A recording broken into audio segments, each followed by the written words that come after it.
তারা নিয়ে দেন। সেখানে আমি নেশায় ডুবে যাই। 4 মাসে বাবা মায়ের কাছ থেকে প্রায় 5 থেকে 6 লক্ষ টাকা নেই, যা তারা ঋণ করে জোগাড় করেন।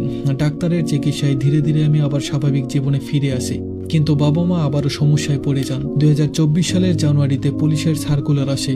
আমি আবারও চেষ্টা করি পরিবারের মুখে হাসি ফোটাতে। বয়সের শর্ত পূরণে কিছু টাকা দিয়ে অফিস থেকে বয়স কমাই। পরীক্ষায় উত্তীর্ণ হওয়ায় মে মাসে ট্রেনিং শুরু হওয়ার কথা ছিল, কিন্তু ঈদের জন্য তা পিছিয়ে জুনে হয়। এই সময় আবারও বৃষ্টির সঙ্গে যোগাযোগ হয়। সে জানায় আগের বিয়ের ডিভোর্স হয়ে গেছে, এবার সে আমার সাথে থাকতে চাই। আমি তার জন্য রাজশাহীতে মেস ঠিক করে দেই। কথা ছিল জুলাই সে রাজশাহীতে চলে যাবে। 23শে জুন আমি পুলিশের ট্রেনিংয়ে যাই। ভিতরে ফোন লুকিয়ে নিয়ে যাই, তার সঙ্গে কথা হতো।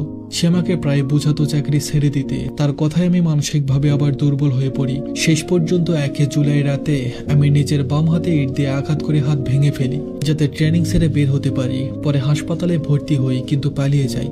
এতে থানায় মামলা হয়। অবশেষে বাবা মা বললেন চাকরি না করলে সমস্যা নেই, শুধু ফিরে আয়। আমি ফিরে এসে 16 জুলাই আবার বৃষ্টিকে নিয়ে পালাই। পরে সে তার পরিবারে ফিরে যায়। সেপ্টেম্বরে আবার তাকে নিয়ে পালাই, কিন্তু 23 তারিখে সে আবারও পালিয়ে যায়। অবশেষে 2025 সালের জানুয়ারিতে আমি আমাদের ছবি অনলাইনে পোস্ট করি।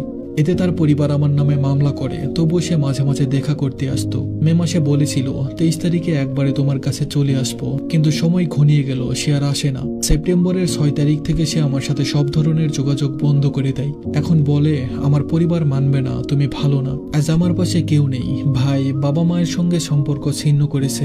বাবা মা এখনো কষ্টে জীবন কাটাচ্ছে আমার জন্য। তাদের কষ্ট আমি আর সহ্য করতে পারছি না। মাঝে মাঝে মনে হয় নিজেকে শেষ করে দিই। তবে এটা সত্য, যাকে নিজের জীবন দিয়ে ভালোবেসেছিলাম সে আর সুখে আছে, আর আমি ভালোবাসার ধ্বংসাবশেষে পড়ে আছি নীরবে, নিঃশব্দে।